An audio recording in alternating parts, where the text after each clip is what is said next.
Welcome to Korean Cinema Channel. Today I would like to send you the following news. The short drama scene lately feels like a boiling pot of spicy hot pot, steaming, addictive, and just a little dangerous. Everyone thought they knew what was coming. Fans were counting down for the long-awaited second pairing of Liu Xiaoxu x Guo Yuxin. Then the plot flipped the table. Before anyone could react, Guo Yuxin officially announced a new collaboration with Wang Haozhen, and their drama Falling Star landed without warning, and it didn't just bring sweetness. It upgraded sugar into something sharper, urban power aims mixed with romance and suspense. Viewers joked that their teeth were knocked out by the sweetness, yet their nerves were kept tight by the plot. In short, you wanted comfort candy, they handed you sweetness wrapped in explosives. Bold move. Very old. Let's rewind to what everyone already knows. Guo Yuxin and Wang Haozhen's previous hit, Bring the National Husband Home, was the kind of short drama that hooks you in 3 days and refuses to let go. Over 20 million views in its first 72 hours, a Douban score of 6.9, endless comments begging for a second collaboration. Wang Haozhen's emotional breakdown scene hit straight in the heart, while Guo Yuxin's signature toothy smile became a meme-level memory. That drama had the classic hit formula, likable characters, fast pacing, and chemistry that felt effortless. Audiences didn't just watch it, they fell into it this time, though. They came back fully aware of the risks, and still chose to flip the board.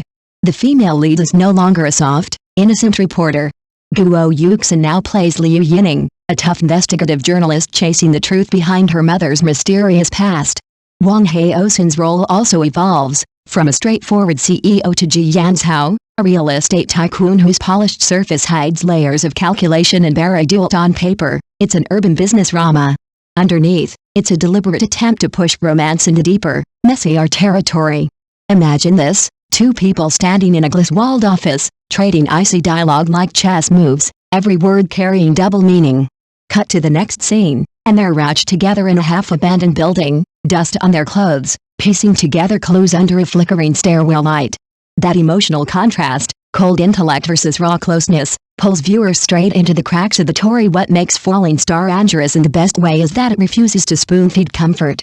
Love here isn't just eye contact and hugs, it's suspicion, alliance, betrayal, and choosing to trust again. When Liu Xiaoxu questions Ji Yanzhao's motives, you feel the tension. When he quietly shields her from unseen threats, the sweetness hits harder precisely because it isn't loud. This is no longer just give us more sugar, it's a statement short dramas can grow up to.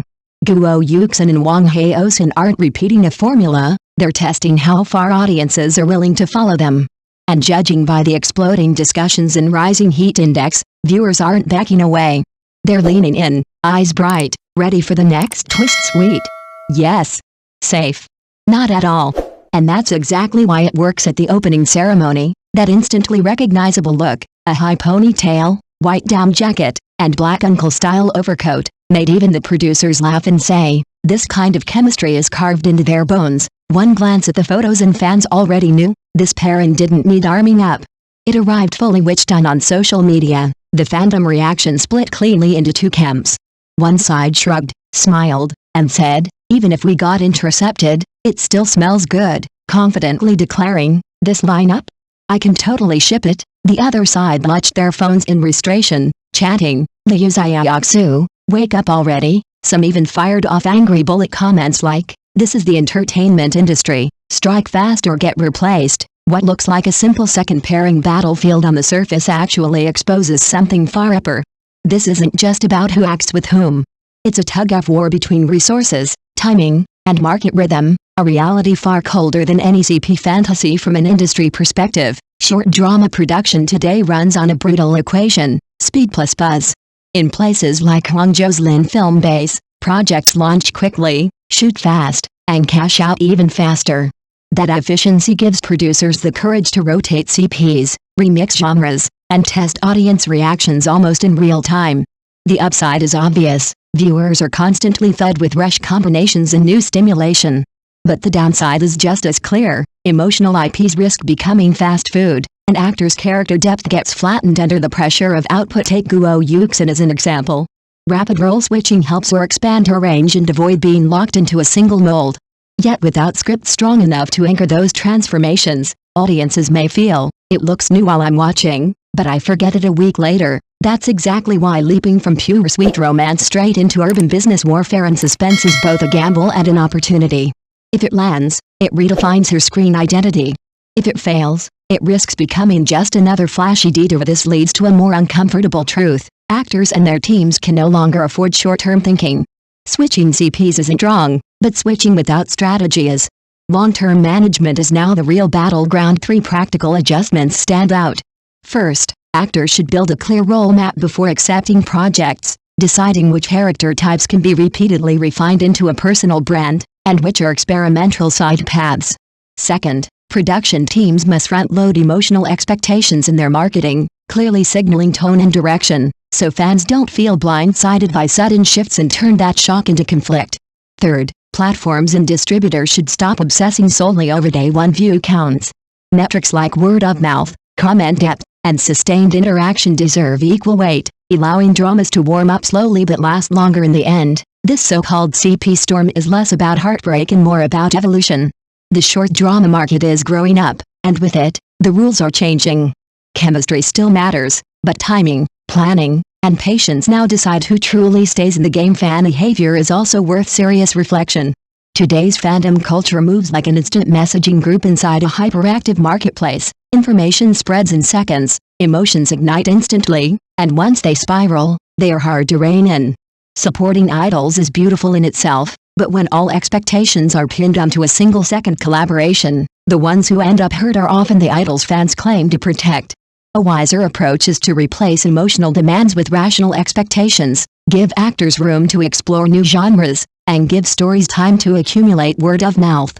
From another angle, fans can transform their passion for shipping CPs into quality supervision, paying attention to scripts, performances, and production values.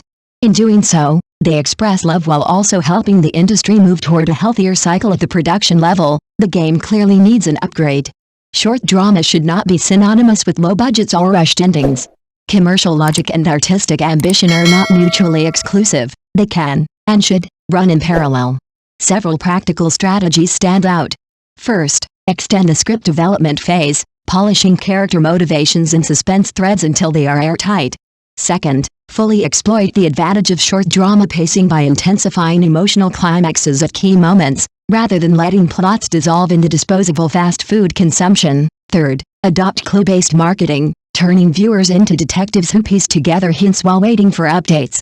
This sense of participation not only boosts discussion during airing but also improves long-term reputation conversion. To put it with a touch of dark humor, the entertainment industry's second parent wars resemble a matchmaking market gone wild. Everyone wants to pull the most talked-about person into a new partnership and launch the next hot project.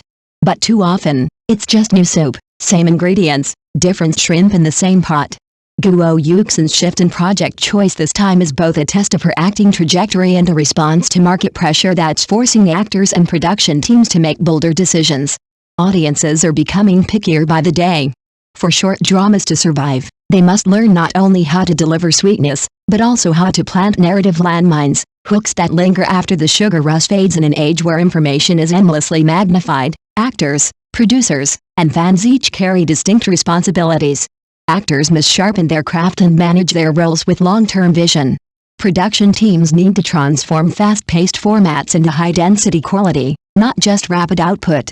Fans, meanwhile, should learn to protect their idols' futures with rational support instead of being dragged along by every trending topic. If all sides can align on these principles, short dramas will no longer be mere tools for chasing view counts. They can become powerful platforms for shaping stars, experimenting with genres, and telling compelling urban stories that actually last.